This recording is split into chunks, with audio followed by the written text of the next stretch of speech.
ज्यांना पवार साहेबांच्या पक्षाचं तिकीट घ्यायचं होतं आणि आता शेवटी सगळ्यात सच्चे निघाले ते घाटणीकर निघाले. बाकीचे सगळे सारखे भेटायचे, पण सगळे जिकडे तिकडे गेले. कुणी उभा राहिले, कुणी सामील झाले, कुणी तोंड दाखवायच्या पलीकडे गेले. आज आपल्या सर्वांना बराच विचार करून अभिजित पाटलांना या मतदारसंघाचे सगळे प्रश्न ज्यांनी अतिशय बारकाईने भाषणात सांगितले, काय काय या मतदारसंघात नाहीये आणि काय काय करण्याची आवश्यकता आहे. आता अनेक वर्ष आपण एकाच व्यक्तीला, एकाच नेत्याला संधी दिली. महाराष्ट्रात आता परिवर्तनाची लाट आली आहे. सगळ्या महाराष्ट्रामध्ये यावेळी नवे चेहरे आम्ही महाराष्ट्रात पुढे आणायचं काम केलेलं आहे. अनेक ठिकाणी नौखे आहेत, पण लोक डोक्यावर घेऊन त्यांना पुढे नेण्याचा प्रयत्न करतात.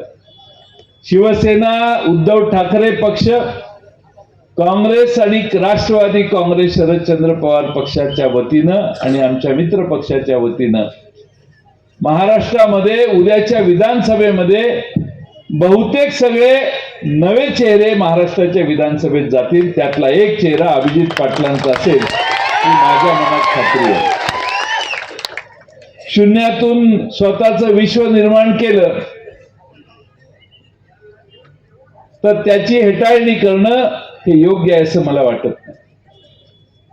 शून्यातून विश्व निर्माण करताना कष्ट केलेले आहेत, त्रास भोगलेला आहे, संकटाला सामना केलेला आहे, पण त्यानंतर आज एवढे कष्ट केले की एक नाही, दोन नाही, तीन नाही, आता किती, 4 कारखाने का 5 आहेत? 5 कारखान्याचा नेतृत्व करण्याची धमक तुमच्या अभिजित पाटलांच्यात आहे. म्हणजे कर्तबगारी या माणसाच्यात आहे. त्या कर्तबगारीकडे बघून पवार साहेबांनी त्यांना या मतदारसंघातली तिकीट दिलेलं आहे. आज आपण विठ्ठल कारखान्याचा प्रश्न अनेक वर्ष लोंबकळत होता. विठ्ठल कारखाना कसा चालणार हा प्रश्न होता. विठ्ठल कारखान्यात लोकशाही मार्गाने निवडणूक लढवून त्या ठिकाणी निवडून येऊन विठ्ठल कारखान्याला पदरचे पैसे खर्च करून चालू करण्याचं काम या बहादरानं केलंय. आणि म्हणून आपल्या सर्वांच्या दृष्टीनं असा नेता पाहिजे की जो तुम्हाला संकटाच्या काळात येऊन शेतकऱ्यांचा संसार चालू करण्याचा प्रयत्न करेल.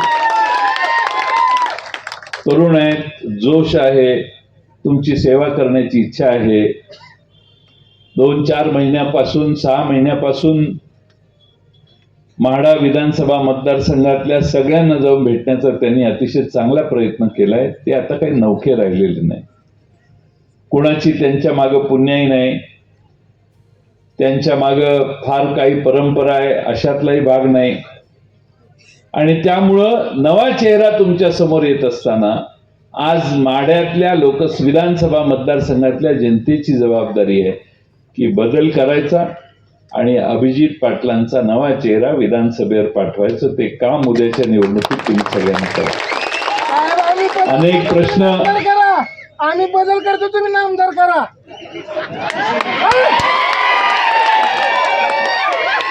कुठल्या पक्षात आहे तुम्ही?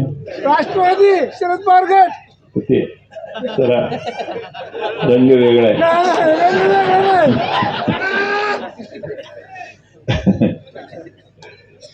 आपण सगळ्यांनी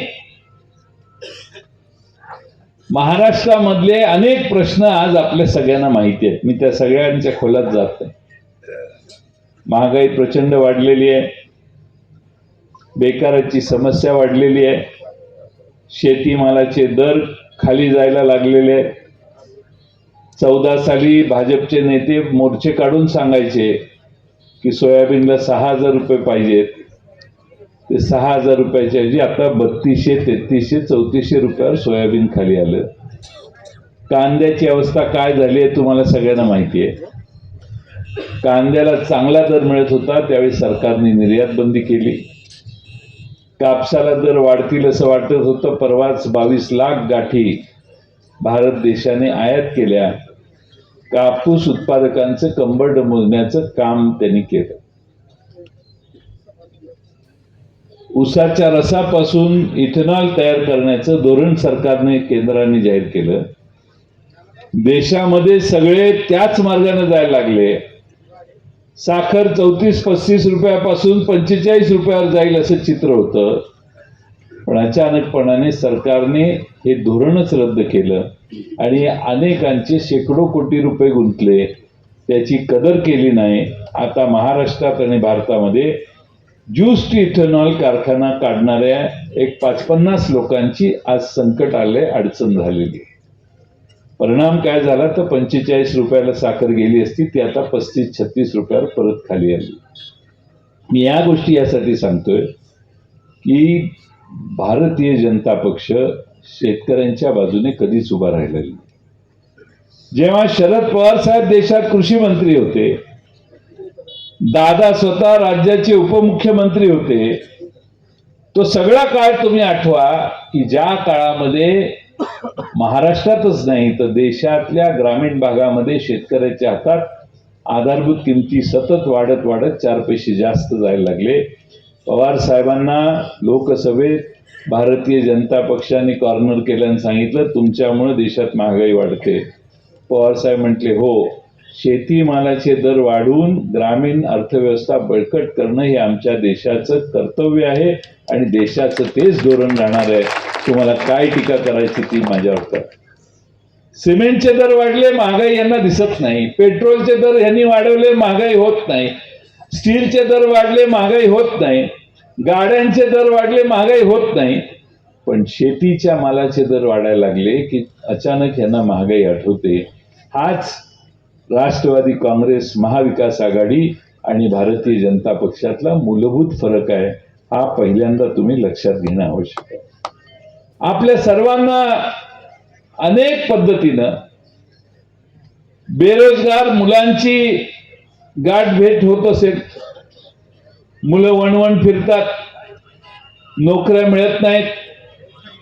महाराष्ट्राच्या सरकारने तर कॉन्ट्रॅक्टवर माणसं नेमायला सुरुवात केली आणि ती कॉन्ट्रॅक्टवर म्हणजे कंपनीला कॉन्ट्रॅक्ट द्यायचं आणि त्यांनी माणसं पुरवायची अशी नवी प्रथा सुरू केली. महाराष्ट्रात आम्ही महाविकास आघाडीने आता ठरवलंय की महाराष्ट्रात जो कोणी कर्मचारी घ्यायचा तो MPSCच्या रीतसर परीक्षा घेऊन पारदर्शी पद्धतीने घ्यायचा. कुणालाही कॉन्ट्रॅक्टवर नेमायचा उद्योग करायचा नाही. ही आमच्या सरकारची महाविकास आघाडी म्हणून आम्ही सरकार आल्यावर ही भूमिका घेणार आहोत. आज खरं म्हणजे तरुणांना हेच पाहिजे.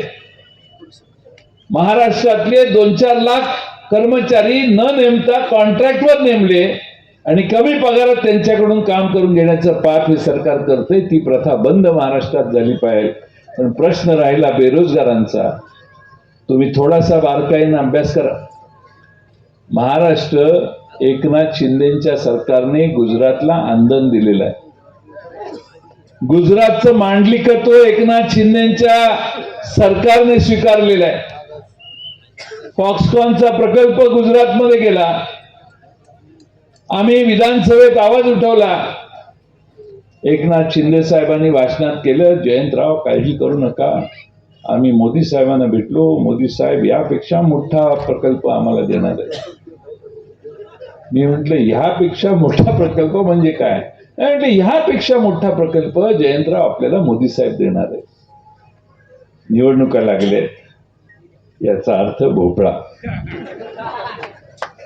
काहीही महाराष्ट्रात देण्याची दानत दिल्लीच्या सरकारची नाही आहे आणि म्हणून येईल तो सगळा प्रकल्प तिकडे घेऊन जाण्याचं, ओढून नेण्याचं काम ही लोक करतात. काल परवा आपल्या टाटा एअरबसचं उद्घाटन मोदी साहेबांनी बडोद्यात केलं. ते आपल्या राज्यात येणारा प्रकल्प, 21,000 कोटीची गुंतवणूक, 5-10 हजार लोकांना महाराष्ट्रातल्या पोरांना नोकऱ्या लागल्या असत्या. त्याचं उद्घाटन केलं, भूमिपूजन नाही. त्यानं तिकडं प्रकल्प त्यांनी नेऊन तिकडं चालू करून त्याचं उत्पादन सुरू झालं.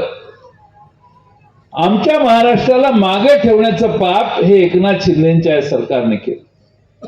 तुम्हाला मी 2च मुद्दे सांगतो. एक म्हणजे सगळ्या भारतात, आताच 4-8 दिवसापूर्वी आकडेवारी प्रसिद्ध झाली, सगळ्या भारतामध्ये महाराष्ट्राचं उत्पन्न, भारताचं जे उत्पन्न आहे त्यात महाराष्ट्राचा वाटा 15% असायचा. हे पहिलं वर्ष आहे भारतामध्ये की महाराष्ट्राचं देशातलं उत्पन्न 15%च्या ऐवजी 13% खाली आलं. म्हणजे 100 रुपये भारताचं उत्पन्न असेल तर 15 रुपये आमच्या महाराष्ट्राकडून असायचे, त्याऐवजी ते आता 13% झाले. 2% म्हणजे काही लाख कोटी रुपयाचं नुकसान. महाराष्ट्र संपत्ती निर्माण करण्यात आज कमी पडायला लागला, कारण महाराष्ट्राला मागं खेचण्याचं काम एकनाथ शिंदे आणि या सरकारने केलेलं आहे. दुसरं एक उदाहरण सांगतो.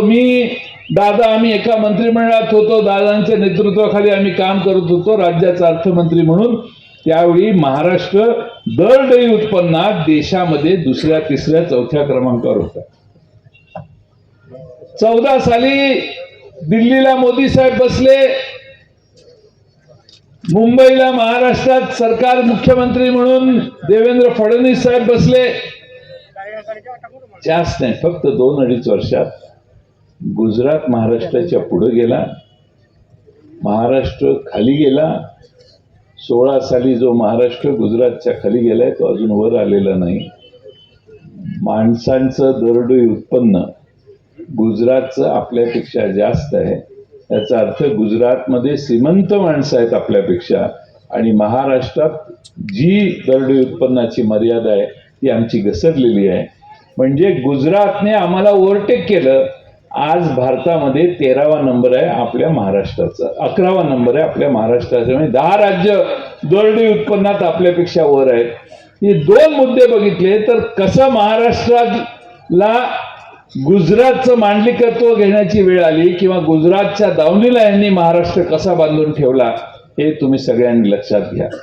आज जर आपल्या ग्रामीण भागात, शहरामध्ये बेकारी असेल तर ती भारतीय जनता पक्षाच्या या धोरणामुळे आहे.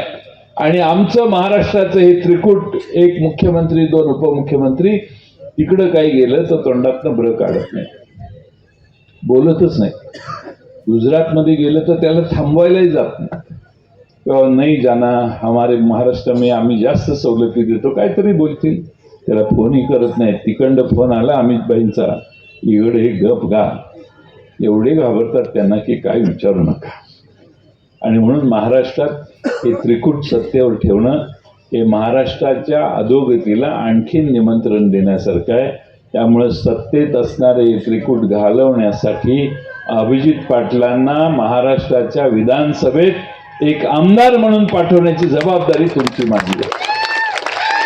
2 पक्ष फोडले, शिवसेना फोडली आणि आमचा राष्ट्रवादी काँग्रेस पण फोडला.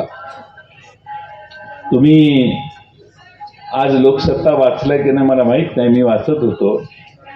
भुजबळ साहेबांनी कुठंतरी मुलाखत दिलेली आहे आणि ती आली. भुजबळ साहेबांच्या लिहिलेलं आहे, छापलेलं आहे त्यांनी ते तसं म्हटलं असेल, कारण त्याशिवाय लोकसत्ता सारखं वर्तमानपत्र कसं छापेल. ते म्हणतात मी ओबीसी असल्यामुळे मला फार त्रास दिला या लोकांनी, ईडी, CBI वगैरे यांनी, मी ओबीसी असल्यामुळे मला त्रास दिला. आणि दुसरं ते असं म्हणतात की हे सगळे एवढे केसेस प्रत्येकाच्या मागे, ह्याला ते वाचा तुम्ही, याला नोटीस, ह्याची चौकशी सुरू झाली, ह्याची चौकशी सुरू झाली, आता परत तुरुंगात जायचं. हे सगळं बघितल्यावर आम्ही सगळ्यांनी ठरवलं की तिकडे जायचं.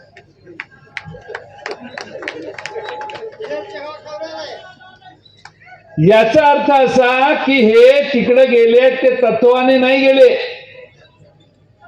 हे घाबरून गेलेले आहेत. शरणागती यांनी पत्करलेली आहे.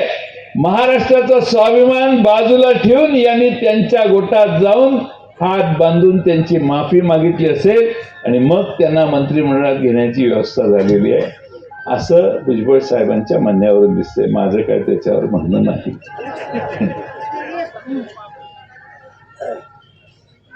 70,000 कोटीचा घोटाळा केला. अजितदादांनी मध्ये सांगितलं, आमच्या तासगावला आलेले त्यावेळी, इथे 70,000 कोटीच्या घोटाळ्यामुळे माझं फार नुकसान झालं.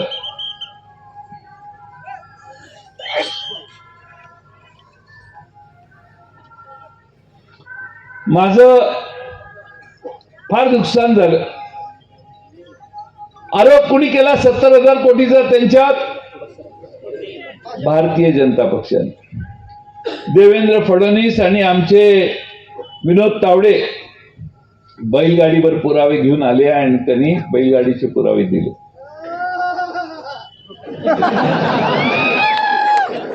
तुम्हाला काय झालं? अंगात आलं बिलं नाही ना?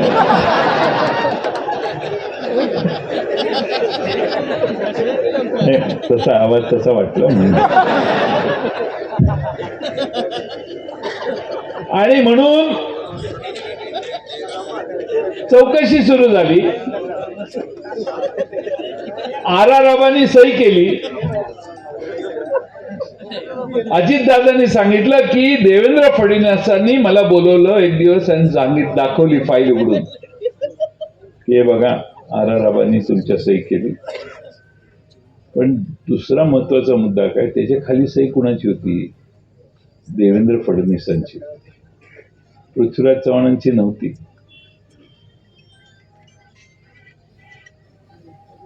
ज्यांच्यावर आरोप आहेत त्यांना बोलवलं जातं, त्यांना दाखवलं जातं, बघा तुमच्या विरोधी आराराबांनी सही केलेली आहे आणि त्याच्या खाली ह्यांची सही असते. हा विषय बाजूला. आज 2014 सालापासून आजपर्यंत या सगळ्या भीत्या दाखवत अजितदादा आणि त्यांच्या सर्व सहकाऱ्यांना पूर्ण नेमस्त करून नमवण्याचं काम हे झालं. आणि प्रत्येक वेळेला ते तिकडं जायचं म्हणत होते, त्याच्या मागं हे कारण होतं. हे महाराष्ट्राला आज त्या निमित्तानं कळलं पाहिजे असं माझं मत आहे. आज ते असं म्हणतात की आमचं शाहू फुले आंबेडकरांचाच आमचा विचार आहे. अरे पण ते भारतीय जनता पक्ष स्वीकारत नाही ना तुमचा विचार. भारतीय जनता पक्ष म्हणत नाहीये शाहू फुले आंबेडकर हा आमचा विचार आहे.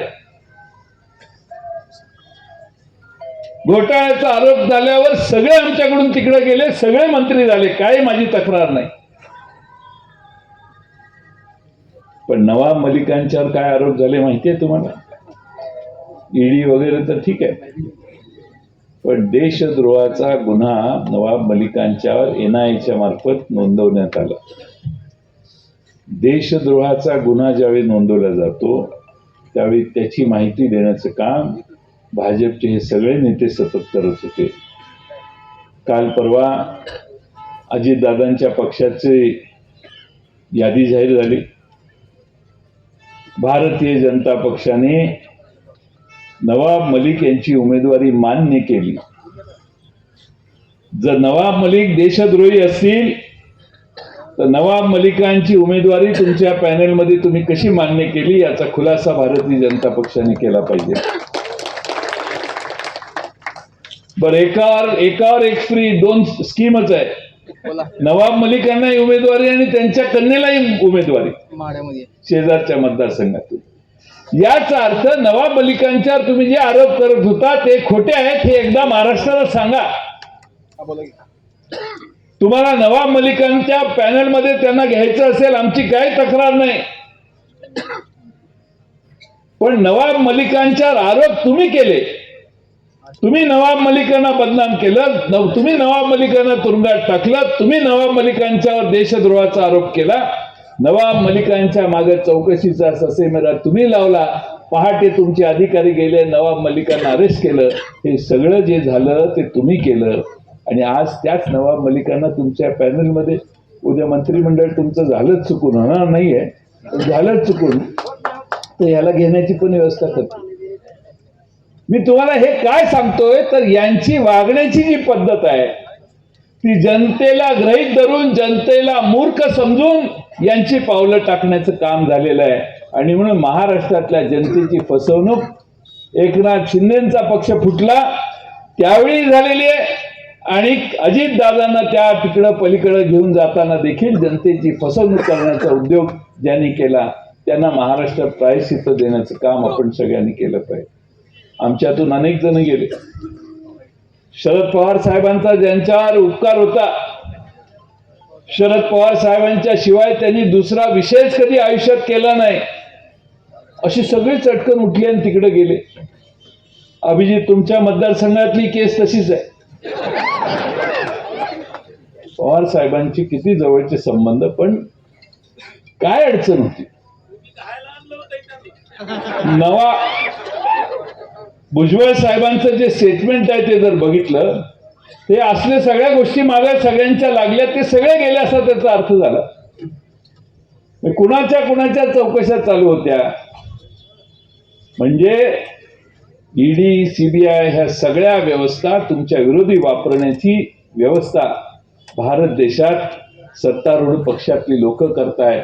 आणि म्हणून लोकसभेत सुरू झालेला आपला लढा विधानसभेत देखील चालू आहे. विसरू नका, ज्या कारणाने माढा लोकसभा मतदारसंघात रणजितसिंह मोहिते आपल्या धैर्यशील मोहिते पाटलांना आपण विजयी केलं, त्याच पद्धतीनं आपल्याला विधानसभेत माढ्याची लढाई अभिजित पाटलांना विजयी करून पूर्ण करायची आहे. हे मित्रांनो विसरू नका.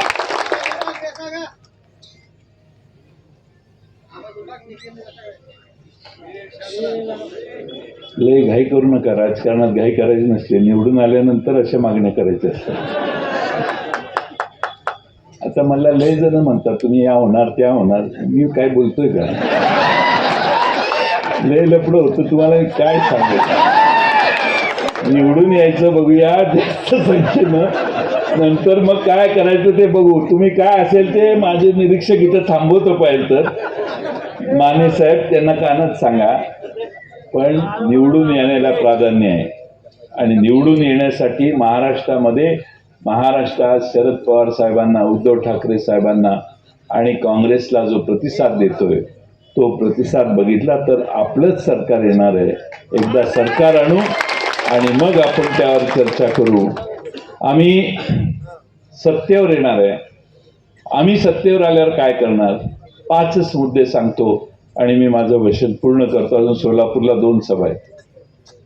महालक्ष्मी योजना आम्ही जाहीर केलेली. परवा मुंबईमध्ये आपल्या माननीय राहुल गांधीजी, शरद पवार साहेब आणि उद्धव ठाकरे साहेब यांनी मिळून आपल्या सगळ्यांना महालक्ष्मी योजना जाहीर केलेली आहे. आणि महालक्ष्मी योजनामध्ये महाविकास आघाडी सत्तेत आल्यानंतर आमच्या सगळ्या महालक्ष्मीच्या आया बहिणींना 3,000 रुपये दर महिन्याला देण्याचा निर्णय आम्ही घेतला.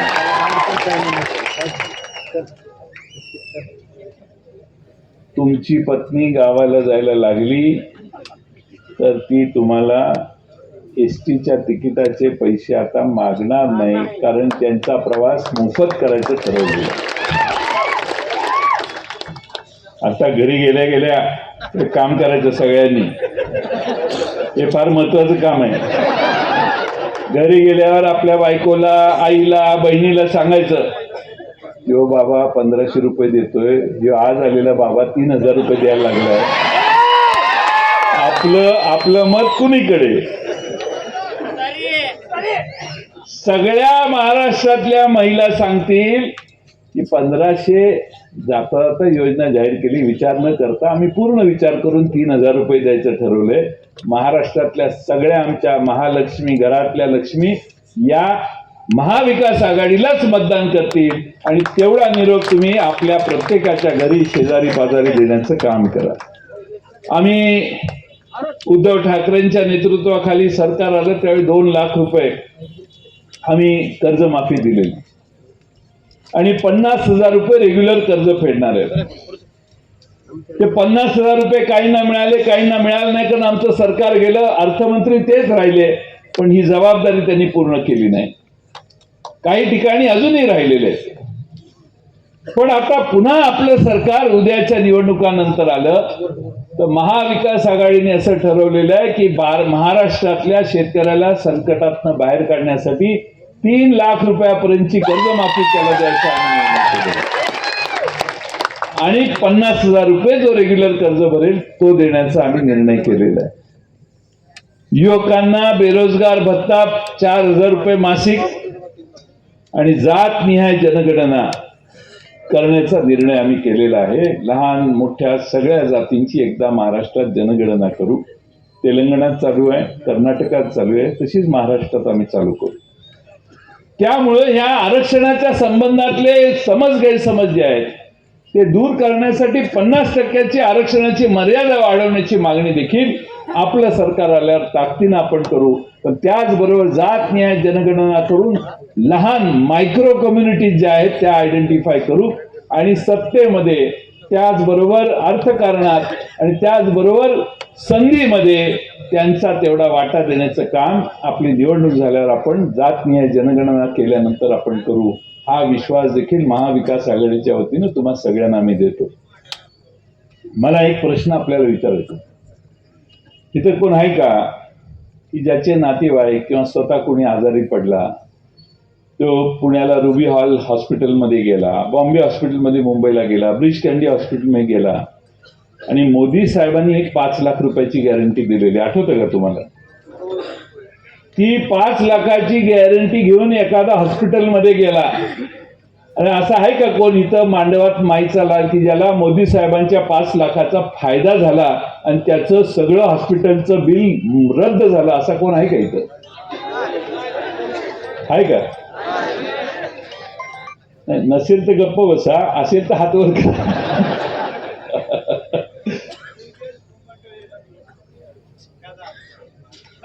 हा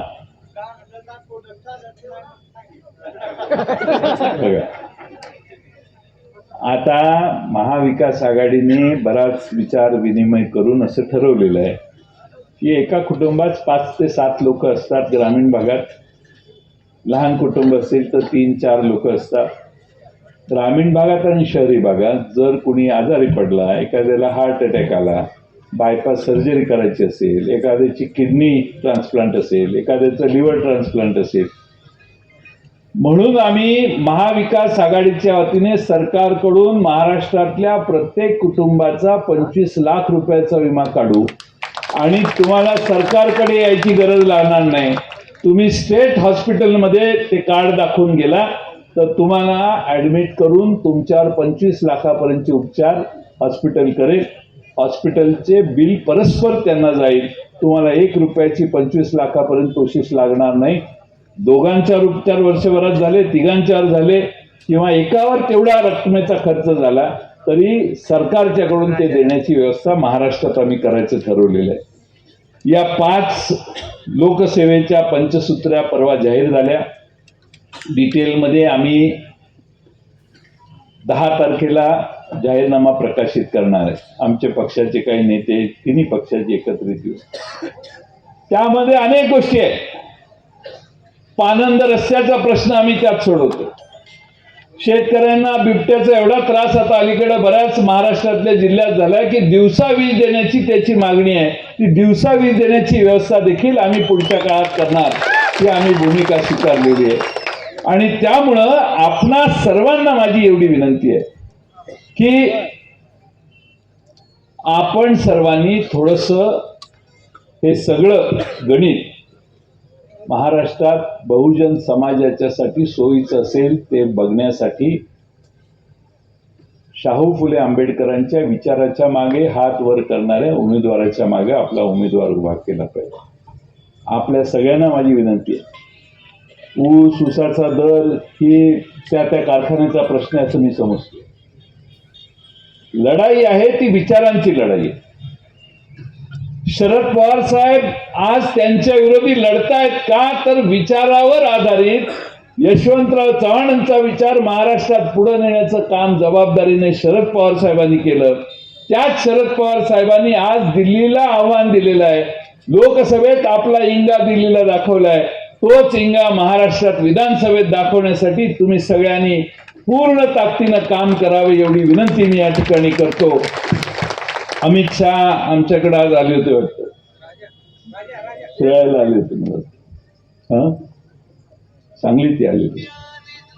समर्थ महाराजांनी, रामदास स्वामींनी तरुणांना एकत्रित करून ते म्हटलेले सांगतोय मी काय म्हणत नाही. आपल्याला परत मला चिटकवायचं नाही ते काय कट आणि पेस्ट होतं आणि परत प्रॉब्लेम होतो. समर्थ रामदासांनी तरुणांना एकत्रित करून छत्रपती शिवाजी महाराजांना पाठिंबा दिला असं वक्तव्य अमित शहा साहेबांनी केलं. चुकीचा इतिहास मांडण्याचं काम यांनी महाराष्ट्रात येऊन करू नये. आता मधल्या काळात काय झालं, आम्ही लहान शाळेत तिथल्या प्रत्येकाने वाचलं इतिहास. छत्रपती शिवाजी महाराजांनी सुरत 2दा लुटली. आपण ऐकलंय, वाचलेलं आहे. देवेंद्र फडणवीस साहेब म्हटले सुरत लुटली नाही, शिवाजी महाराज सुरतेला गेले आणि परत आले, पण त्यांनी सुरत लुटली नाही. हे का सांगतात असं? त्यांना वाईट वाटेल म्हणून सांगतात. सगळं खुश त्यांना करायचं काम आहे आणि म्हणून महाराष्ट्र यांच्या हातातून काढून घेण्याचं काम आपल्याला मित्रांनो करायचंय. शेवटचा मुद्दा सांगतो. आपल्या सगळ्यांचा स्वाभिमान छत्रपती शिवाजी महाराज. छत्रपती शिवाजी महाराजांचा मालवणला यांनी पुतळा उभा केला. स्वतः खुद्द मोदी साहेबांनी येऊन त्याचं उद्घाटन केलं. 8 महिने तो पुतळा टिकला. 8 महिने. 8 महिन्यानंतर तो अचानकपणे पुतळा कोसळला. सगळ्या भारतात दंगा झाला. महाराष्ट्राने तर डोक्याला हात लावला.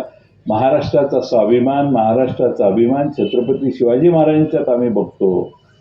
त्या छत्रपती शिवाजी महाराजांचा पुतळा कोसळला. का कोसळला? यांनी त्यांच्या उभा करतानाच, छत्रपती शिवाजी महाराजांचा पुतळा उभा करतानाच जो भ्रष्टाचार झाला त्याचा परिणाम म्हणून तो पुतळा कोसळला. एकनाथ शिंदे साहेब म्हटले काय ते जरा वारं जास्त वेगानं आलं त्यामुळे तो पुतळा पडला. मी म्हटलं जरा बघूया काय झालं म्हणून मी गेलो. दुसऱ्या दिवशी एकही नारळाचं झाड पडलं नाही, एकही आंब्याचं झाड तिथलं पडलं नाही. मी चौकशी केली की कसं काय झालं, कुठल्या बाजूने पुतळा वारा होता म्हटले या बाजूने वारा येतात. आणि पुतळा कसा पडला ते म्हटले ज्या बाजूने वारा येत होता त्याच बाजूला पडला पुतळा. एकनाथ शिंदेने सांगितलं जिथून वारा येत होता त्या वाऱ्यामुळे पुतळा पडला. बेजबाबदारपणाने महाराष्ट्र चालवण्याच्यामुळं छत्रपती शिवाजी महाराजांच्या पुतळ्यालाही भ्रष्टाचार करताना या लोकांनी सोडलं नाही. अशा लोकांना प्रायश्चित्त देण्यासाठी तुम्हाला छत्रपती शिवाजी महाराजांची शपथ घालतो की उद्याच्या निवडणुकीत अभिजित पाटील निवडून आल्याशिवाय आपल्याला त्यांना शिक्षा दिल्याचा योग्य असा आनंद मिळणार नाही. आणि म्हणून तुतारी वाजवणाऱ्या माणसाच्या मागं आपण पूर्ण ताकदीनं आपला आशीर्वाद करावा अशी विनंती करतो. या मतदारसंघामध्ये घड्याळ उभा आहे. घड्याळ आहे ना, घड्याळ आमचं चोरीला गेलंय. पृथ्वीवर, भारतात नाही पृथ्वीवर असा पक्ष नसेल की ज्या पक्षाच्या चिन्हाखाली लिहायला लागतं की न्यायप्रविष्ट आहे. आमचं हे वरचं चिन्ह न्यायप्रविष्ट आहे असं पृथ्वीवर अमेरिकेत जावा, ऑस्ट्रेलियात जावा, चीनमध्ये जावा, कुठेही जावा, पाकिस्तानात जावा, अशी नौबत कुठल्या पक्षावर आजपर्यंत आली नाही की आमचं हे चिन्ह आहे पण हे न्यायप्रविष्ट आहे असं लिहिण्याचं. त्यांच्यावरती जबाबदारी आहे. आमचं चोरीला गेलेलं घड्याळ आहे आणि म्हणून आम्ही ही तुतारी वाजवणारा माणूस, तुम्ही बसायचं नाही, उभा राहायचं, वाजू नका तुतारी वाजवणारा माणूस हे आमचं चिन्ह आहे. दुसरे अपक्ष उभे राहिले. आता अपक्षांच्या वर ढोबळे सर एवढे बोलले की माझ्याकडे बोलायचं काय राहिलंच नाही. त्यामुळे अभिजितनं उरलेली कसर दूर केली, ह्यांनी अजून कमी केली, पूर्ण केली. त्यांनी सुरुवातीला ओपनिंग बॅटिंग केली आणि त्यामुळं बोलण्यासारखं जे काय होतं ते सगळं त्यांनी बोलणं झालेलं आहे. आता मुद्दा असा आहे की कुणाबद्दल किती बोलायचं आणि कुणाला किती महत्व द्यायचं ह्याला तर मर्यादा ठेवली पाहिजे. आता टाइम पण झालाय आपला. अपक्ष म्हणजे कुठल्याच पक्षाचे नाहीत. मी मगाशी करमाळ्याला सांगितलं, माणूस अपक्ष राहिला की तो कुणाच्या कामाचा नाही. चिन्हाचा माणूस उभा राहिला तर पक्षाची ताकद त्याच्या मागे लागते. शरद पवार साहेबांची ताकद अभिजितच्या मागे उभी राहणार आहे आणि त्यामुळे कुणी काही तुम्हाला सांगितलं तर महाविकास आघाडीचा उमेदवार अभिजित पाटील आहेत, अभिजित पाटील आहेत, अभिजित पाटील आहेत आणि त्यांचे चिन्ह हे आहे.